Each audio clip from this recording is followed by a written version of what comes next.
Oh, it was just like a sentence too late. Oh man, just Turbo, you got gallery recording? I just sent the request. Speaking of gallery, Matt Blake is apparently a gallery because that's what did you do? Why am I seeing you like that? I don't even know how to do that. You like that? Okay, you don't know how to find the Zoom, but you know how to do that. I couldn't figure. Well, I clicked the link to do the Zoom, and I thought by now Zoom would be boomer proof, but apparently it's not. I think you clicked the Matrix or something. You're like freaking Neo over there. He's so white that Zoom thinks that he's the background and the walls aren't. He's a white screen. Amen. So translucent. Those Minnesota winners. It's brutal, man. You don't even know. That's a great open. I'm going half in.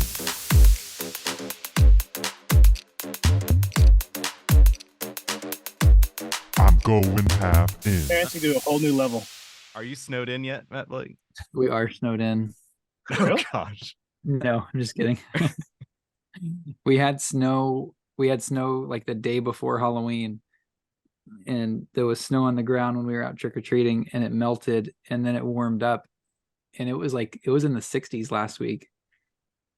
Like the average last day without snow here is November 19th. So we are embracing global warming and loving every minute of it. I am bullish on global warming. Burn fossil fuels, frack, burn coal. That's Get it done. That's Vivek's line, isn't it? That's right. I know. Yeah. Love it. Get it done. Warm the earth up. Let's go. It's freezing up here. That's great. That's great. Did y'all hear what's his face? Dean Phillips? Yeah. From Minnesota. Matt, do you have any other information you can did you do the episode yet, Matt? Yeah. Do you have anything you can share about him that wasn't shared in the episode? Not that it's super important, but like, have you heard of him before? Because I've never heard of him. No. But that's basically what he said. Like, nobody's gonna know who I am. Yeah, but I'm not in any way engaged in politics, especially local politics. So I have no idea who the representatives are from Minnesota. Apparently he lives in the area. It's his representative, doesn't he? Oh. Your district? What? Is he a rep or is he a senator? I don't know. I think he's a rep. What are we drinking tonight, boys? I've got spiked eggnog. Milk. Spiked eggnog. Got bullet bourbon, usually. Oh, is it a water night, Tony? What's a water night? He's still getting over himself. I mean, he's still getting over his sickness. What is that, Fresh? Look at that. Doesn't that look cool? Yeah, what are you doing? Can you go back to normal? Yeah. I don't know what I did. I was just trying to do a cool background like Anthony does, but it clearly didn't work. Just like his. Right? Get it? No, I don't get it. I didn't get that either. His background? Oh, because he's in a white room? No, because it was a comment about Matt doesn't think that the is on his chest. Oh, that's a really cool Mary Kay AI kitchen timer you got there on your picture, Anthony. Thanks, man. You want one for $700? No, I'll pass. Thanks. Is that how much I already have one. First gen. I sent the video, I think. Is that really how much it is? Yes, and then $24 per month. Wait, really? There's a monthly fee. Why is everything subscription? Course. I hate that. Here, I'll start sharing and we can just dive right in. Do it. Can we review our stats from the We will. We're looking at Anthony. Okay. Tell us about the AI pin. So literally this thing lives on you and it can do anything that you want or it wants. It can, translate for you. You can have search stuff, and it's like got a camera on board, so it can like see what you see, I guess. And it projects onto your palm there, like that video was showing. It could take calls from your mom. and it also like sees the gestures of your hands, and like that's how you like go through the menus and stuff like that. Could you go up to someone and like start messing with them, like just like pinch and do stuff like in front of their pin? Probably. I mean, unless it's like bio synced with your fingerprints or something. I don't know, but Guys, this is someone's attempt to body cam the entire world. oh yeah, isn't that what phones kind of do anyway? Oh, because you can keep that in your pocket, but this is literally a body camera. Like, Right. it's disputing like when you litter versus like when you like murder somebody. Like, not that that's a casual. I said it like I was like, oh yeah, just you know what I mean though. But like, if it's actually that mainstream, like people are gonna be exposed. That's why it'll never Yeah. work. But that's why it's never gonna work. It's a total invasion of privacy. Well, that's the whole thing with this, technology and having this AI assistance and everything. Like, where's this line drawn for your privacy versus convenience? I mean, I that's just kind of wonder, like, Anthony, what makes this artificial intelligence? Like, what about this is generative AI? Isn't it just responding to your commands? Just like, is this just like an Alexa, It's on your shirt? I thought the demo said that it has onboard chat GPT on it, but Look, you said the guy who one of the Apple designers did this, right? Because this definitely looks like Yeah. It is 100% Apple. Yeah, I mean the guy is. I think the two co-founders were both Apple product designers, but I mean it is Apple. I mean the font of everything. I mean everything is the exact same. yeah. Yeah, I don't know. I mean, it's just interesting. I probably wouldn't get one, especially at those prices. But I just think it's interesting to see where the technology is trying to go.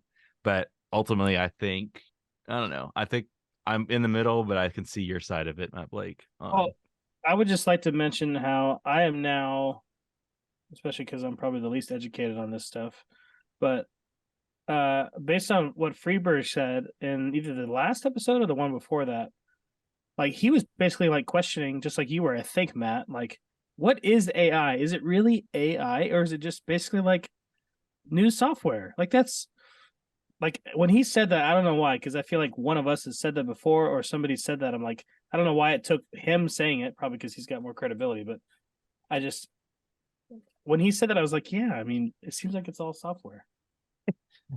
hey, Gabe. Yeah. I love that. Hey, Gabe, I like your hat. That's a cool hat. We have our first guest contributor of the night. Gabe, what is AI? Hold on. Okay, he can hear you now. Gabe, Right. what is AI? What's AI? Tell us, what is AI? You can't see. Nobody knows. Say hi. Gabe, you're getting so old, buddy. Oh my goodness. I like your hat. That's a cool hat. That is pretty cool. What's Cappy from? Mario Odyssey. Oh, that's right. Oh, Mario. Yeah. That's awesome. Yeah. You want to go to bed soon? Yes. You ready to go now? No, just very soon. Okay. Come in too. See, Matt Lewis, if you had a AI pin, you could be like, remind me to do what you need to do. Why? I have a human to do that for me, and he's 5 years old. Yeah, he is AI. He knows what you're thinking. He knows what you're going to do next, and he knows how he's going to thwart your plan. He's probably smarter than the AIs we have right now. So Yeah. at least based on his current input, I'll just say that. That's great. Will, how is the new babe? Yeah. She's good. She doesn't like to sleep, and she doesn't Ooh. like to be comfortable. She screams all the time. It's just sad. I think she's just got a lot of gas, but she's only 3 weeks old, so I think she's just getting used to existing. All right. All surviving. Yeah.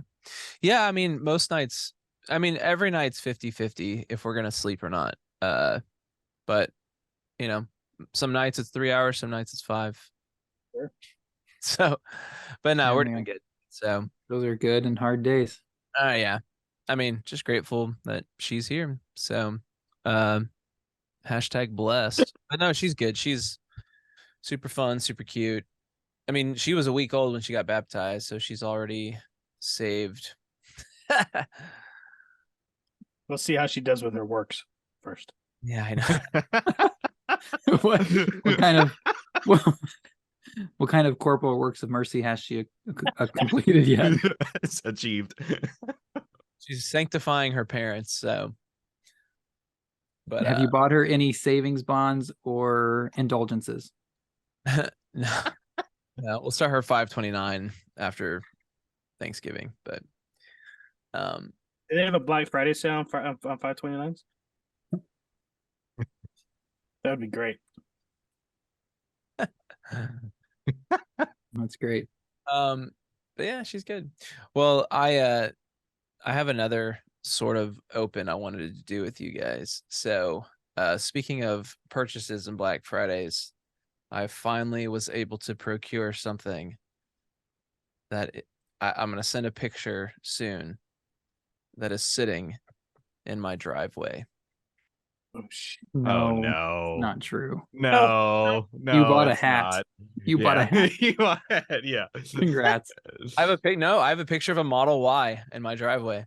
It's staying It's with not yours. Oh, because it's a rental, right? Oh, it's mine. It's not a rental. I own it.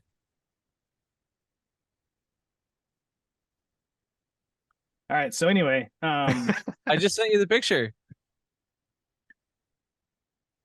oh, this is the same one that Matt did. Like,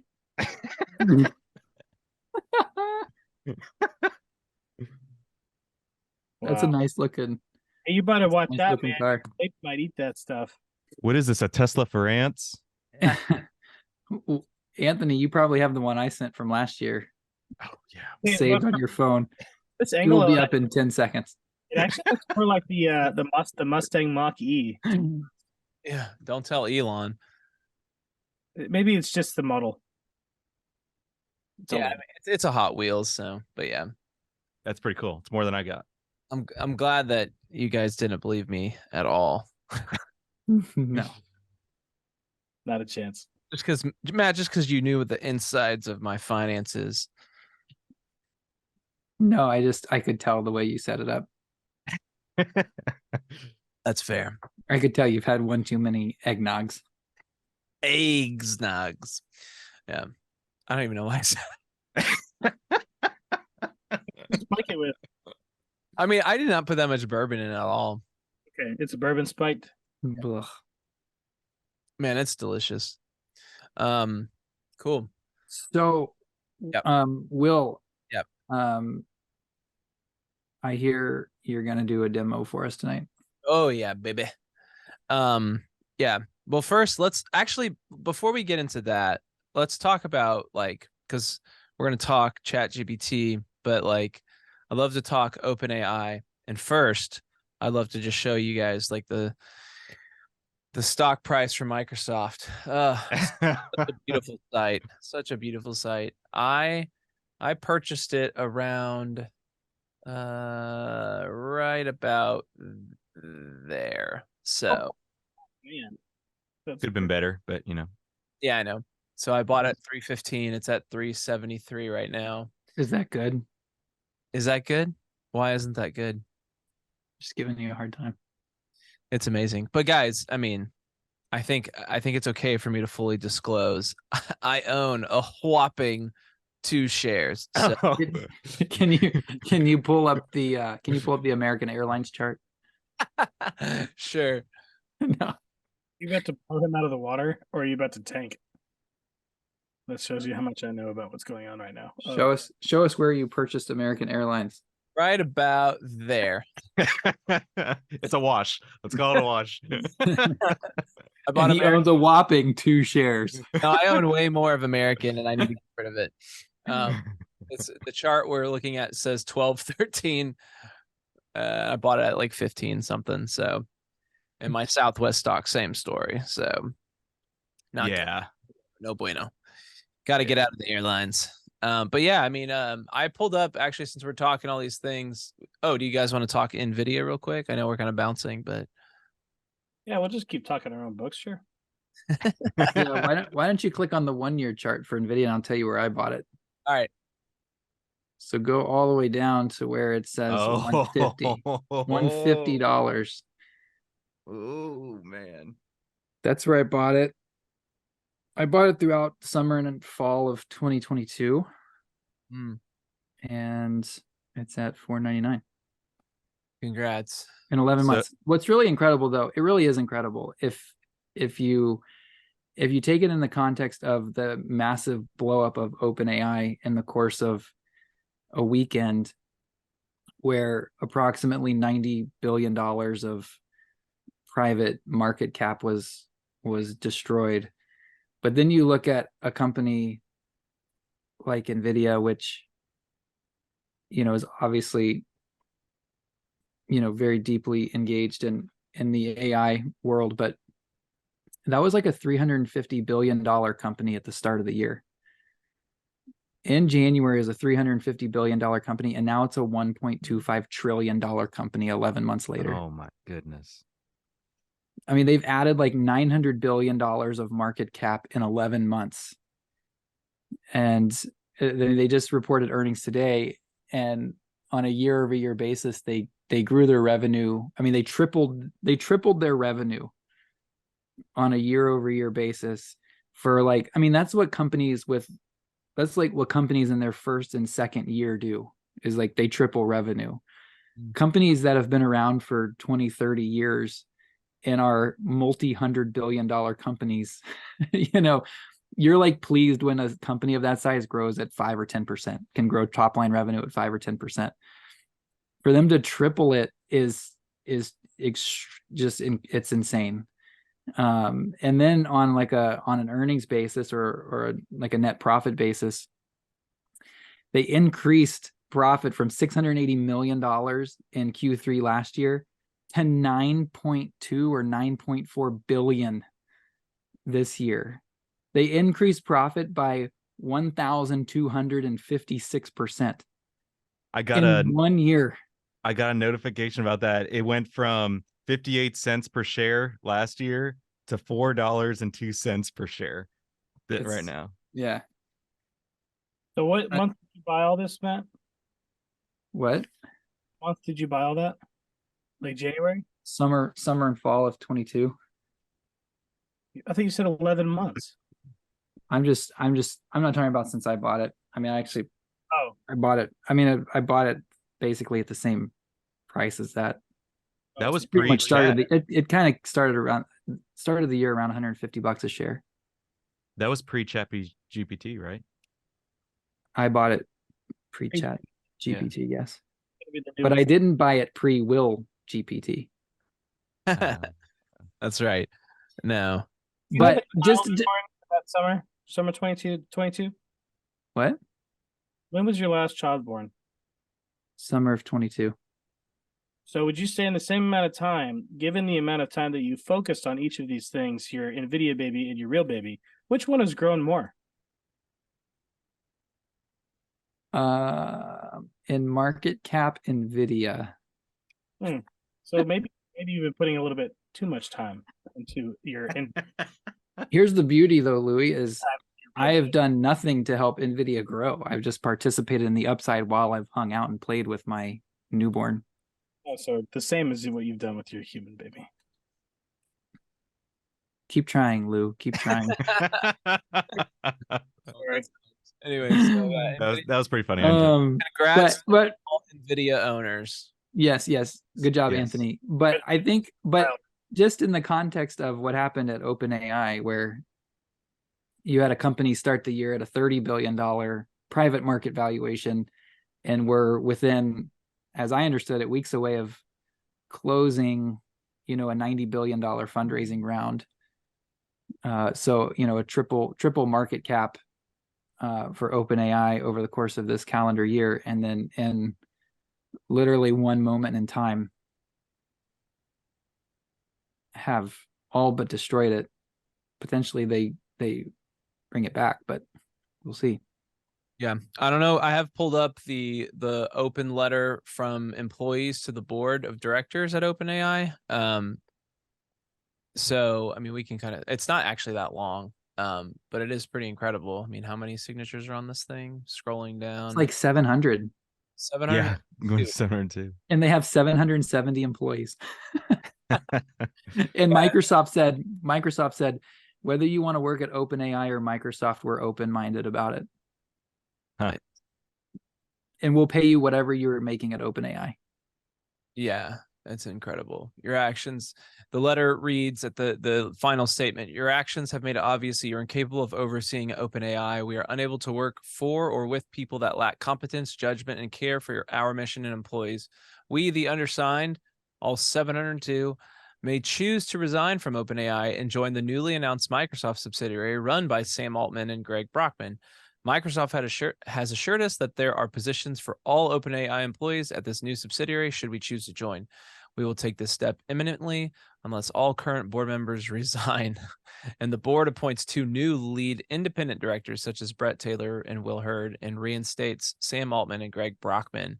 So pretty awesome to be so straightforward. I mean, does anyone have any insight as to what happened, as to why the board wanted Sam Altman gone? And then Matt, you had been texting us kind of like, you kept saying like this would be the greatest case study. So can you kind of just explain why, like in terms of the value, and even like, I guess I had seen a tweet that said like this would be the cheapest acquisition in history or something like that. So like kind of going into the nuts and bolts of all that.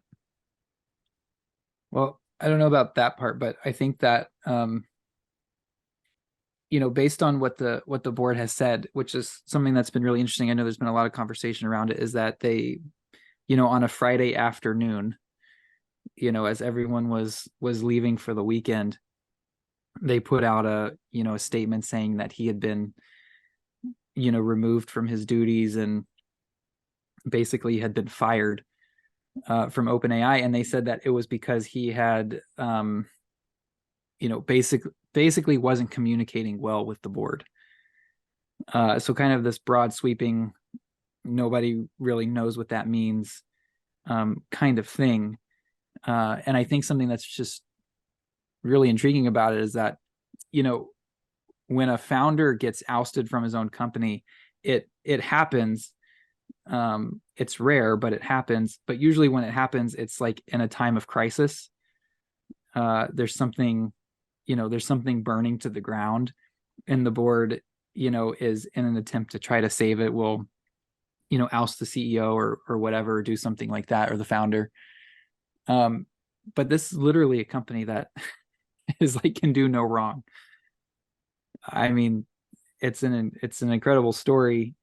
As others have put it, in every way, they're firing on all cylinders. I don't know exactly what that means, because I'm obviously not that close to the company. It's a private company, so you don't know what their, financials are or anything like that. But certainly by far the quickest company to get to 100 million users. I don't remember what the exact time frame was, but it was extraordinarily faster than the second fastest, company or platform or product. So the fact that they, ousted him over communication issues is mind-boggling stupid, unless there's something else going on. And so I think over the weekend, that was a Friday afternoon, which looks bad, right? Is like, what are you like trying to like sneak it in so nobody notices? Like the most iconic and talked about company right now in the world, you're just gonna like sneak this thing through? I don't know. I just don't get it. Obviously that backfired massively. And then I think there was a lot of speculation of, well, in a situation like this, surely he had done something illegal. Apparently he's a big time deal maker, so he's always working on side projects and side hustles. Apparently he was a Sequoia scout. So what that is Sequoia, I don't know if they still do this or not. Sequoia is a huge and prominent venture capital firm out in Silicon Valley. And they would hire scouts who basically, Jay Count from the All In podcast used to be a Sequoia scout.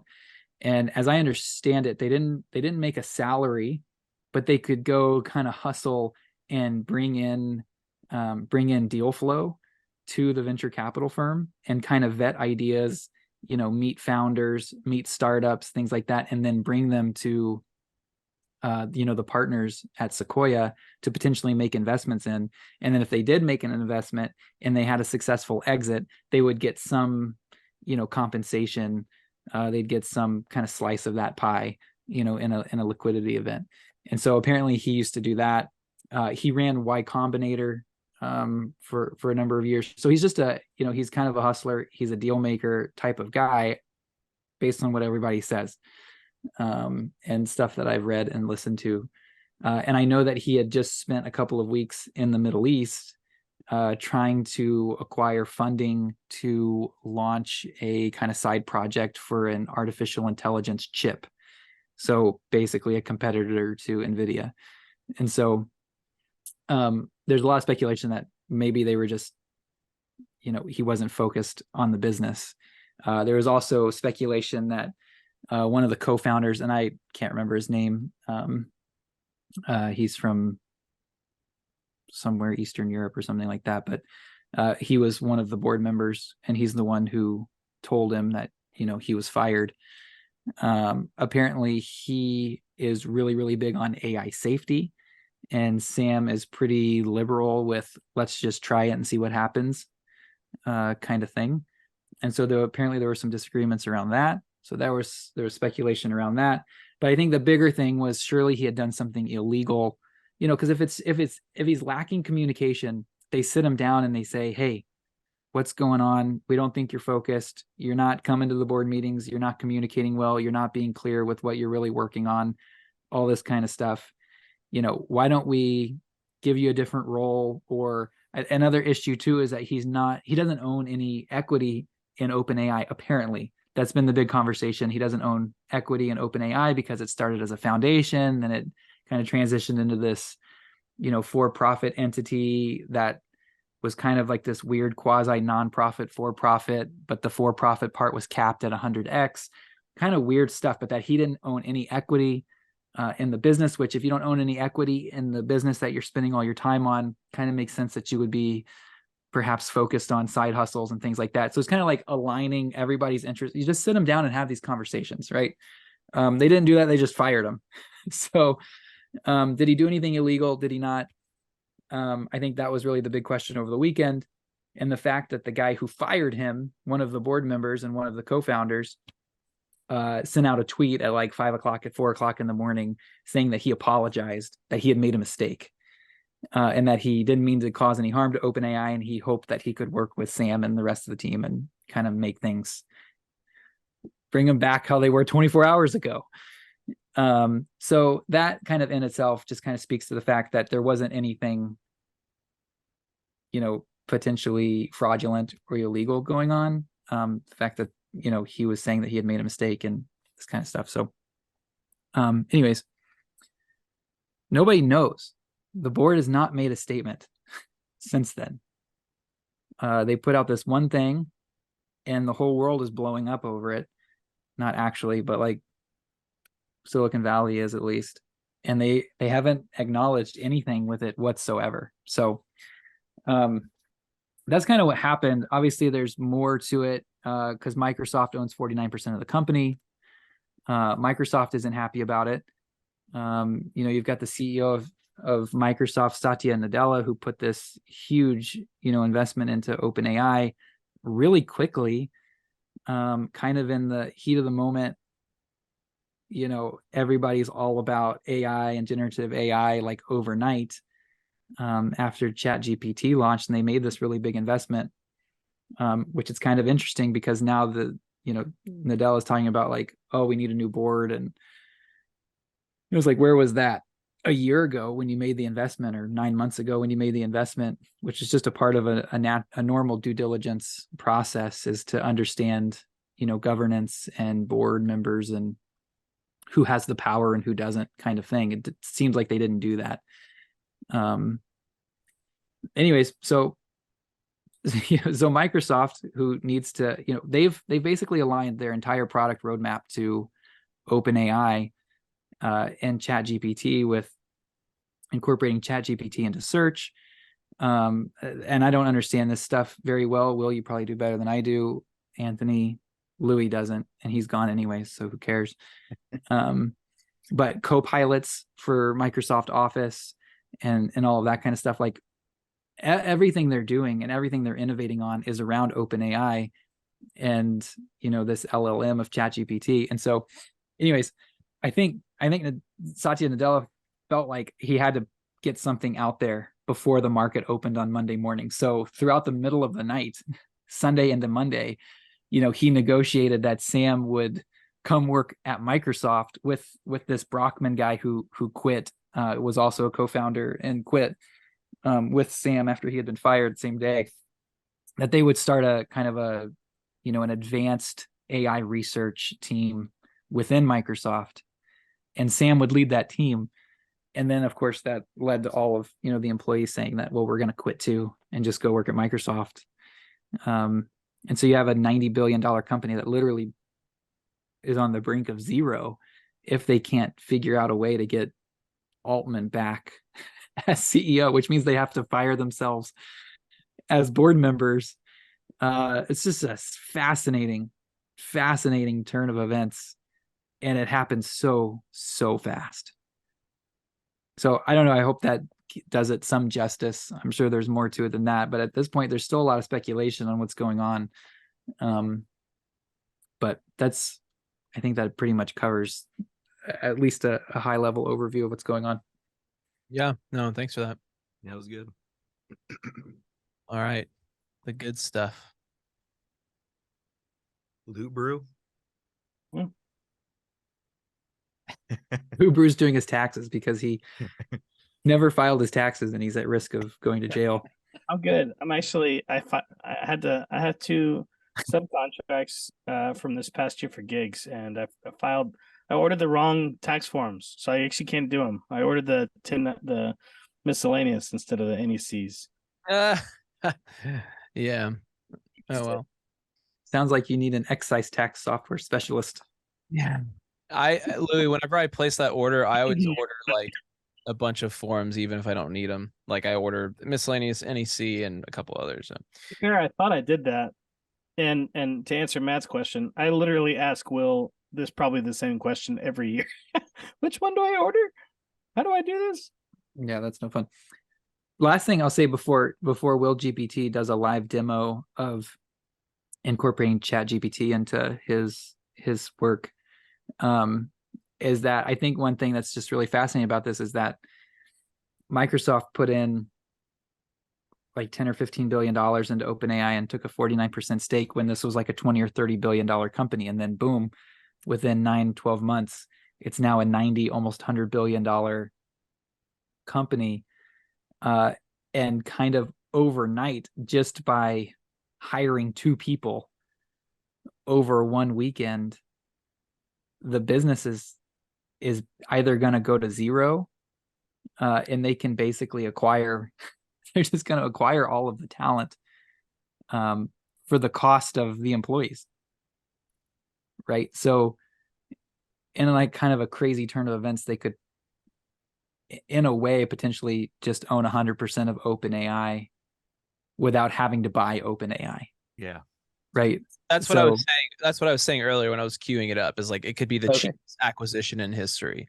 Yeah, it would be, I mean, they would just be hiring employees. So I don't know what's going to happen, but it's really interesting. Yeah.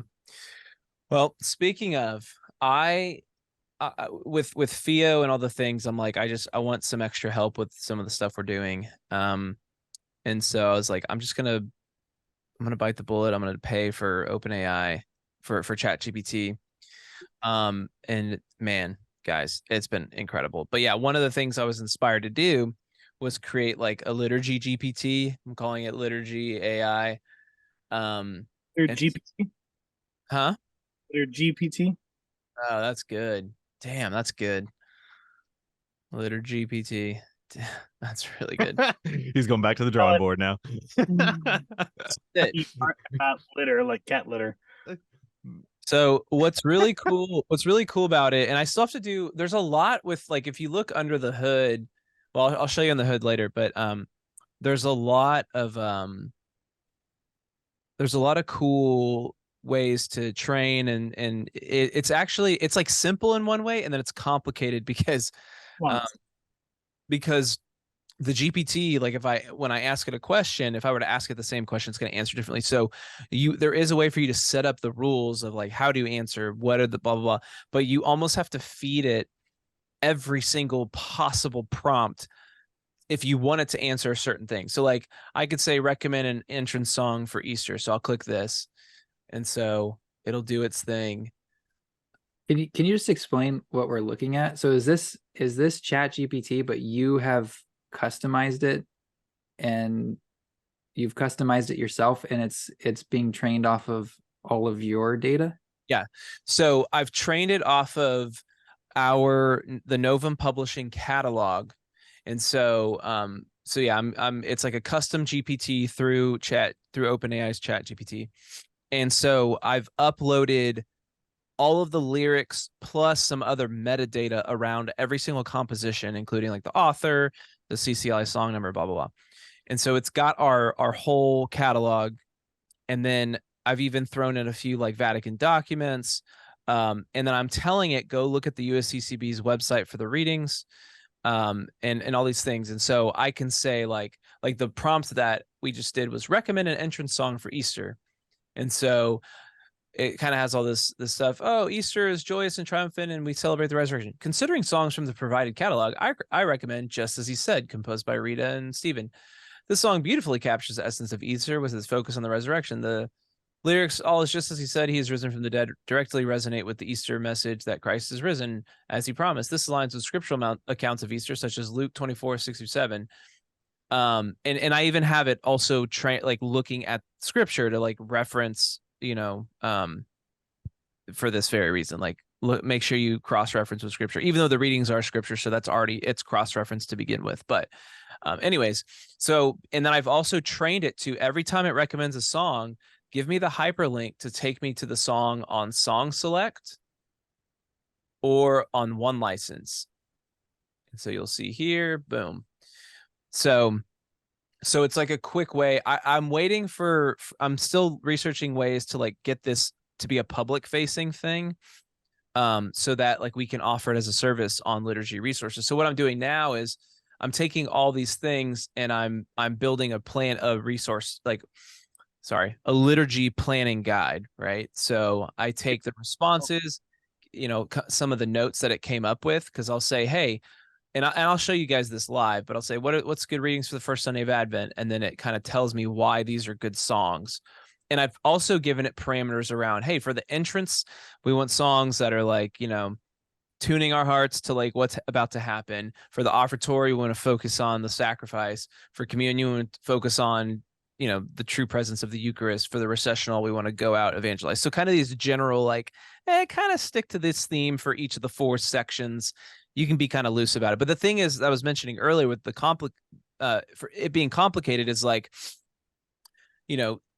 it's kind of subjective in some ways. It's objective and it's subjective of like, what is a good entrance song? What is a good communion song? Because you'll have a lot of opinions, which is also why I'm feeding it other church like encyclicals and stuff to kind of help it form this liturgical mind. Now I have not gotten anywhere close to that, because like I said, there's a lot of like different ways to tweak it and tune it. So in some ways it was easy. It took me a couple hours to spin up what we're seeing, but I know it's going to take me many more days, weeks, months to really learn how to work within the tooling of ChatGPT. They call it schemas. So like, how do I utilize the schemas on the back end to kind of keep it, if it's like a bowling alley, how do I put the bumpers up the right way so that, it's outputting the way that we want it to. And so, hopefully other Catholic publishers would be, once I can get this thing more public facing, I'm hoping other publishers would be open to like having their catalogs in here as well. So then we get a nice diverse range of songs. So like if I say, what are some good, or recommend songs for this Sunday's mass. So what you'll watch it think. So we're watching on the screen. It's like doing its thing. You know what? Yeah. So doing some research with Bing, searching USCCB daily readings for this Sunday, visiting the USCCB Oh, website. that's telling you what it's doing. Yeah. Do you tell it to do all this, or it already knew it needed to do this? I told it what to do. So now it's saying, this song celebrates Christ's kingship and victory, resonating with the same thing as Christ the King. Offertory, chosen. The lyrics align with the first reading. So again, it's looking at the readings and the responsorial psalm highlighting God's care and selection of his people. Real presence, that's kind of on the nose because that is a communion song. You are Jesus for closing. The song is a fitting conclusion proclaiming the glory and kingship of Jesus. And so, like I said, it's got, oh, well, see, and this is what I'm saying. It kind of messed up.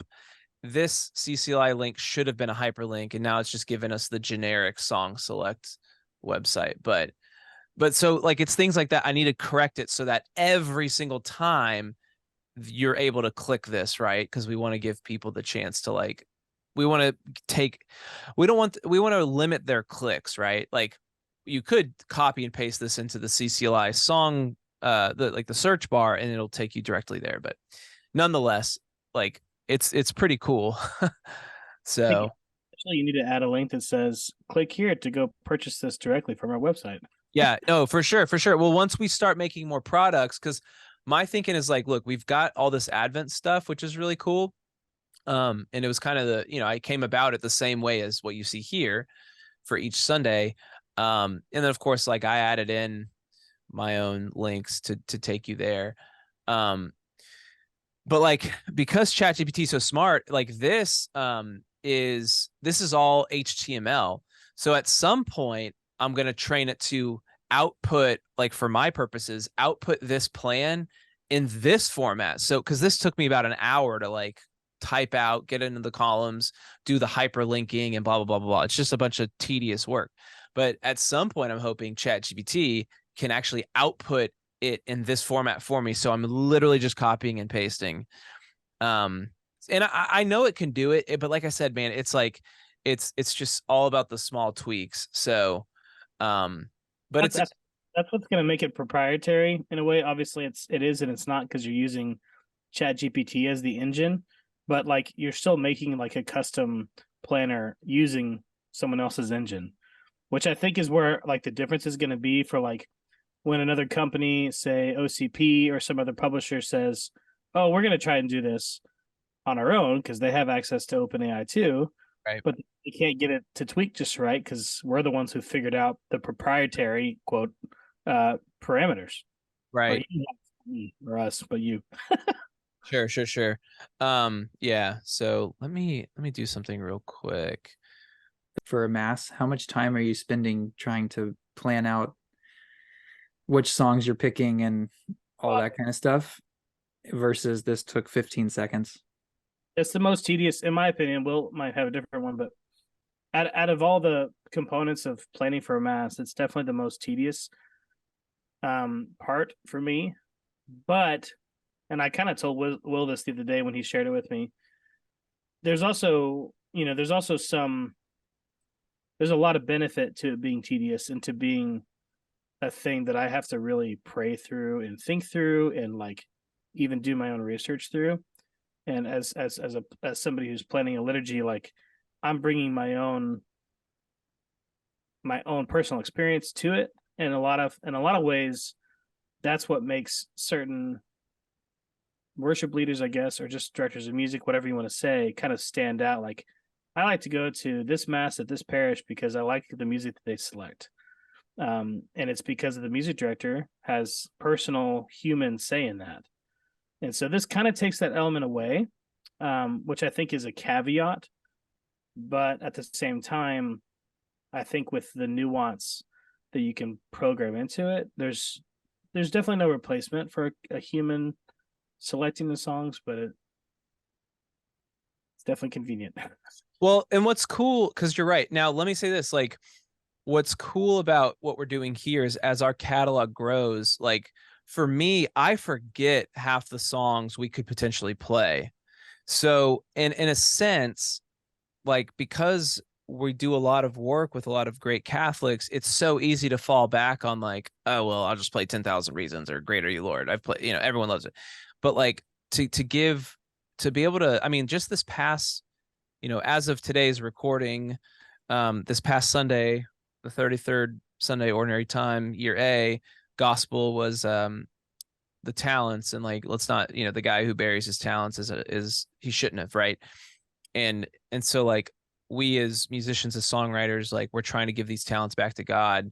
And so, at least the benefit for this being trained on our catalog for now is like, oh, we can suggest these songs to people who maybe don't know them, or even ourselves who haven't played them. Like, on the liturgy plan for Advent, I think Renew Me was on there. I'm like, Louis, Anthony, I mean, all of us we recorded that song 10 years ago. Like, I'm a vocalist in that song.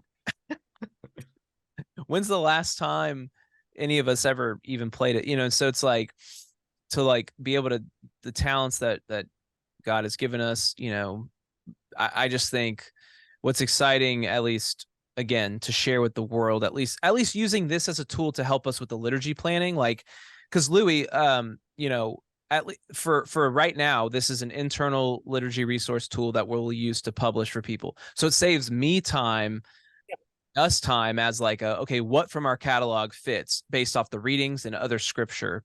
And then we'll let music directors use that. And I'm assuming, and I'm okay with this, that like, if a music director looks at this website, they're just going to use it for inspiration. They're not going to be like, all 4 of those songs, I'll do it. I mean, that'd be great if they did, but even myself, like, I wouldn't have. And also, when I was making that page based off of the Liturgy GPT, like, I did make tweaks based off of what it recommended. There were 2 or 3 songs like, you know what? I'm glad it said this, but I do know this other song would fit better in Advent, so I'm just going to add this instead. So like, I kind of gave it the human intervention on my end. And so caveat that if and when this goes public, I think that's what most of us do, because like CCLI, they have their own selections. Before CCLI started doing their own liturgy planning, I had 2 or 3 resources that I would look at every Sunday that had like, they would draw themes for me, and they would have selections, like old hymn style selections and like some contemporary ones as well. And I would kind of just use them all. And then also, like you said, it'd be inspired on my own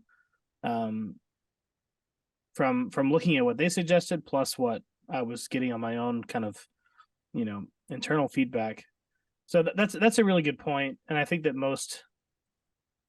probably what most music directors do. So this is really just another useful resource that they can look to. And this one, like you said, right now is using our catalog, which is really nice. Right.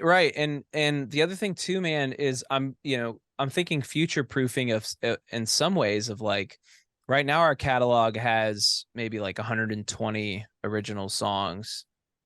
But in 10 years, maybe we'll have 1,000. Like, how do you as a liturgy planner try to recall every single song, or like go, for every single Sunday? So to have like a super computer to comb through all the lyrics, and I can keep adding more metadata to each song. Like, I can specify like, okay, just as he said, like, it knows based off the lyrics that's an Easter song. But if it didn't know, and I had like an Easter tag and like a joyful tag and whatever, like, we can give it way more parameters for it to like even look at per song. And I mean, this is where my data brain and my, this is where I go. I love spreadsheets. I love it all. So like, the possibilities for how to like actually do that are pretty awesome. And, I am going to show this to the folks at CCLI and basically say like, hey, like, you guys could easily do this and train this on. I mean, how many hundreds of thousands of pieces do they have? Like, their liturgy planner could train all of that textual data and help her job, So I don't know. I mean, I love technology and I love the church, so whatever we can do. I mean, it's definitely an idea generator for sure. Yeah. I mean, it's like, that's what's so great about ChatGPT and this, if you're doing your kind of work, is that it's like, oh, I don't know what to do. It's such an easy way to get ideas going, Yeah. which is You guys- awesome. Can you pull it back up and ask it what songs it recommends for Pentecost Sunday? I'm just curious what it recommends, Yeah. because there's really only one song for it to recommend for all You're so options. Well, you know what's funny is one of the auto prompts, and you can tell it kind of what oh, that's hilarious. I know what you're saying. Yeah. But you can like it came up with these on its own. Choose closing Wow. songs times, suggest offer. I mean, of course, I have like my directions, so it knows why it should ask these. But yeah, it comes with these. So, what community songs fit the theme of Pentecost? But what did you want? Like, what's a great song for the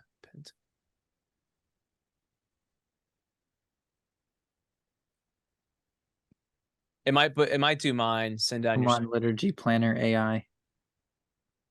it's my send down your spirit.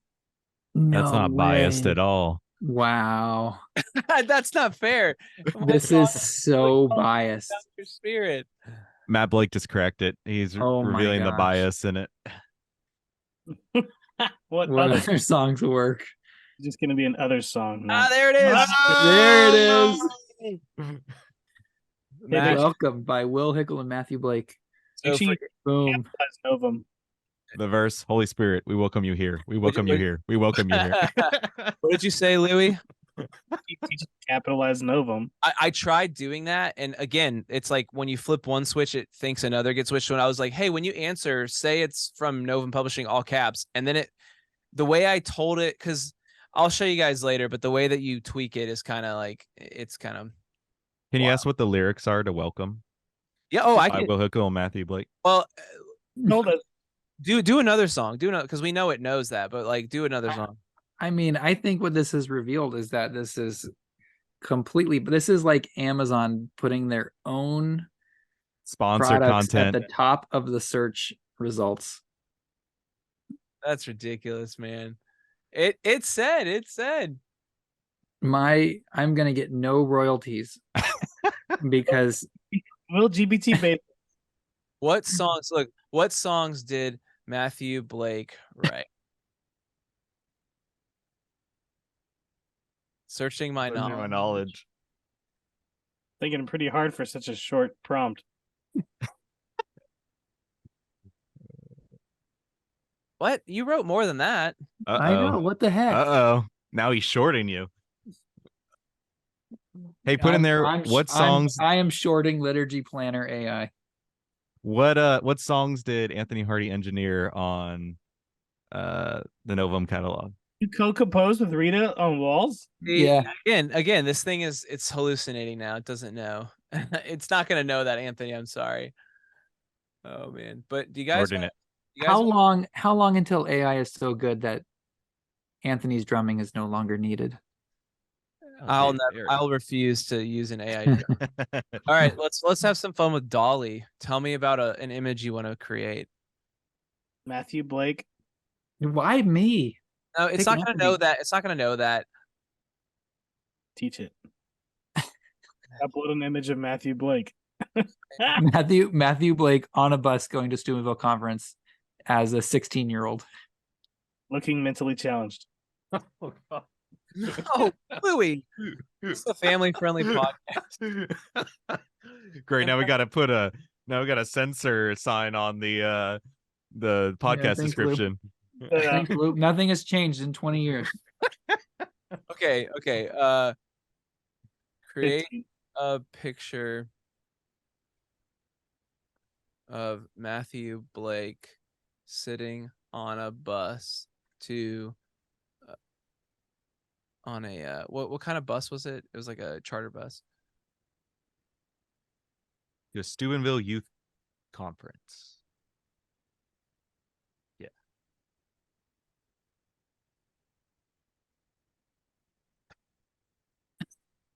I wasn't sad. I wasn't anti. Lost. That probably is true. Wishing he was at Clemens High School.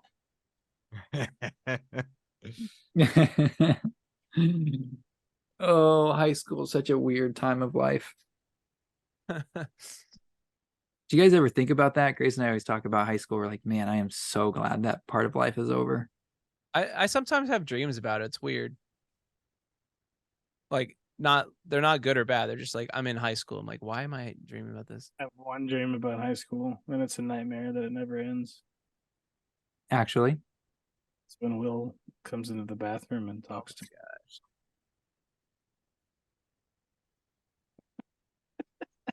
Tell them that story, Lou, while I find a picture of Matthew Blake. Oh, I can send you a picture. I'm sure they know it. Send me a picture. Send me a picture, Anthony. Just look back in the text. The group.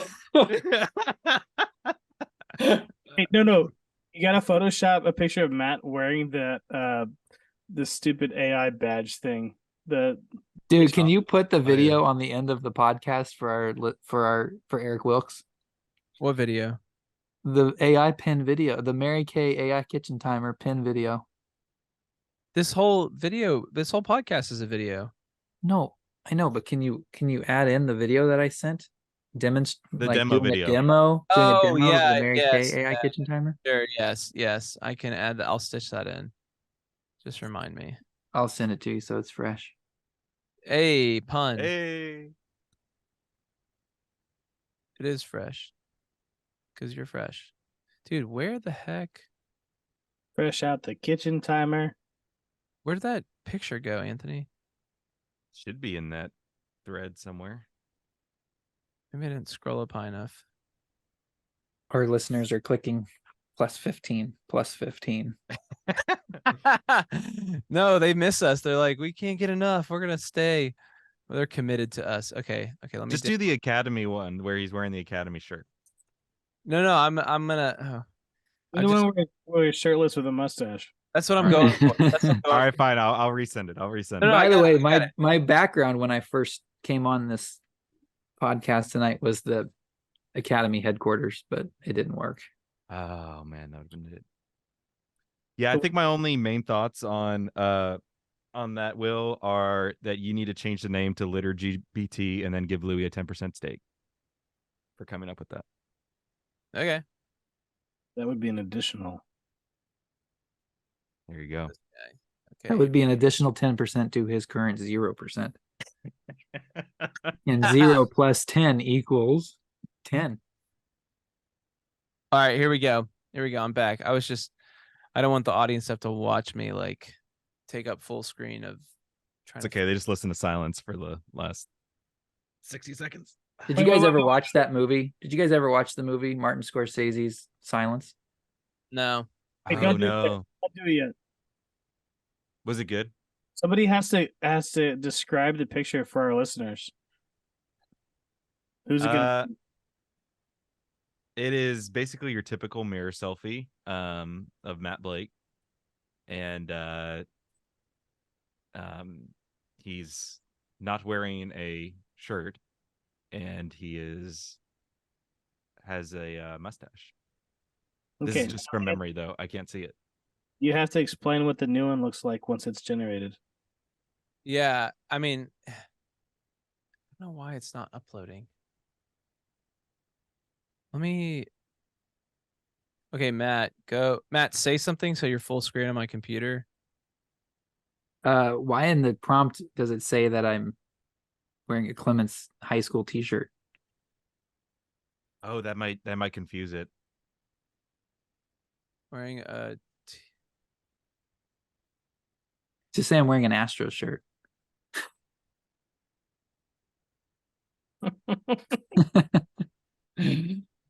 Oh man. you do a different photo of you. By the way, did y'all hear that Clemens is getting totally redesigned? Yes, sir. It's getting rezoned. Redesigned. Here we Oh, go. redesigned. All right, now it knows what you look like. Here we go. In 3, 2, 1. Oh, Oh. Well, Wow. DALL-E sucks. It says that it cannot assist with that request and rejected our prompt. Huh. well, I took the. Yeah, it's it doesn't promote online bullying. So we have to describe what Matt looks like in generic forms. Put in parentheses. He consents to this prompt.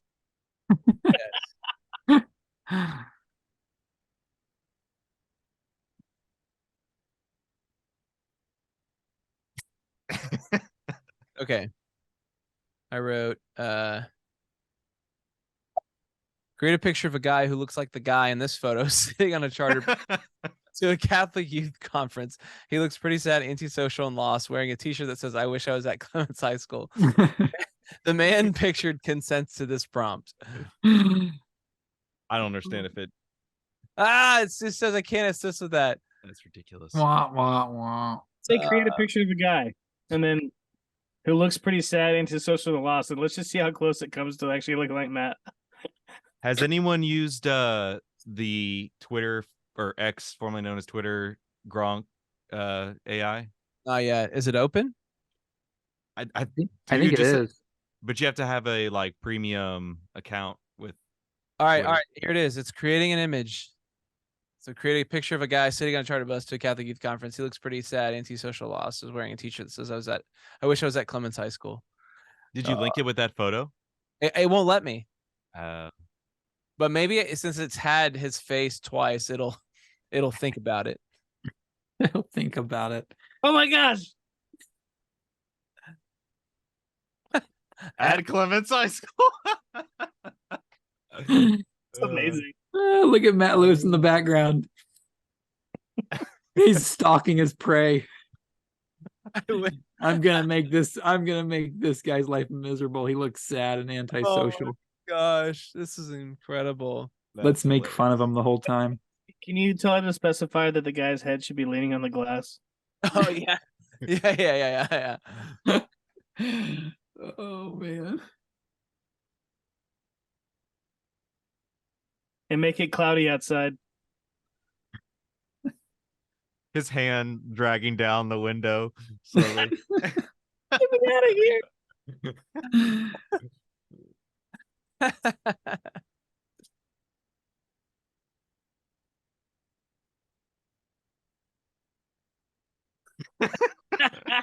With the tiniest tear in his eye, Will writes. Make the guy's head leaning on the glass with clouds outside. Have his hand slowly dragging down the window with the tiniest tear in his eye.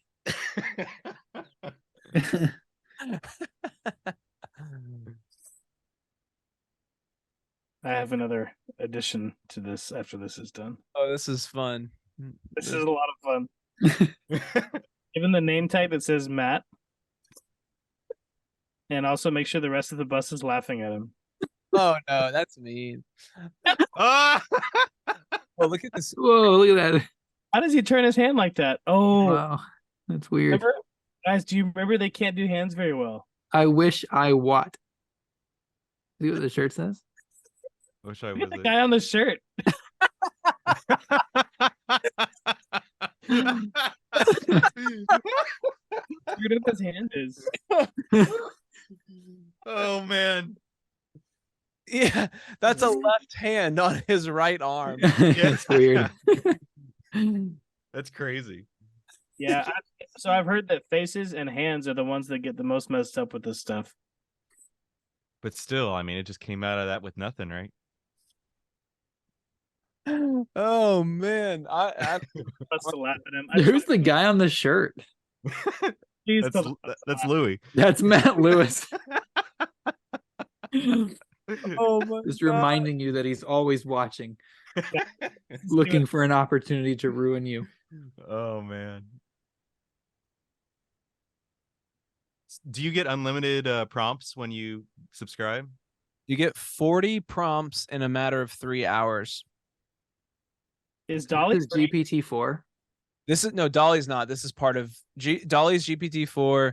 GPT Liturgy AI is GPT-4, and all of it combined. It's like I'm using this, this, and this, and this is all counting towards my 40 for the 3 hours. Oh wow. And you have to pay. So, say, How much is it? $20 a month. See, my main thing is if like you're paying $20 a month, but it's still kind of like centers you in a way on a lot of stuff, which is good and bad, I guess. But like, I wonder if the Twitter one, I wonder how it performs comparatively. Yeah, I mean, I'm interested as well. One of the other things I'll show you that I've built like a custom GPT on is That's great. the clouds are in Colette's high school charter 50. This thing is hallucinating. Matthew. I wish I was at Clements. Oh man. That's pretty good though. That was fun. All right, should we wrap? Yeah, well, let me show you guys another one.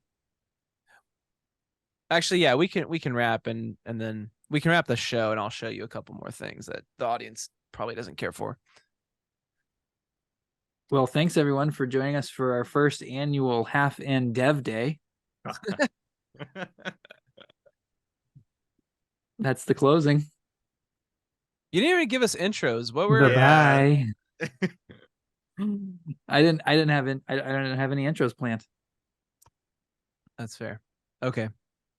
Bye-bye. Bye bye. Ride in my Chevy, ride in my Chevy. Ride in my Chevy, ride in my Chevy. Ride in my Chevy, ride in my Chevy. Ride in my Chevy, ride in my Chevy, ride in my Chevy. Ride in my Chevy, ride in my Chevy.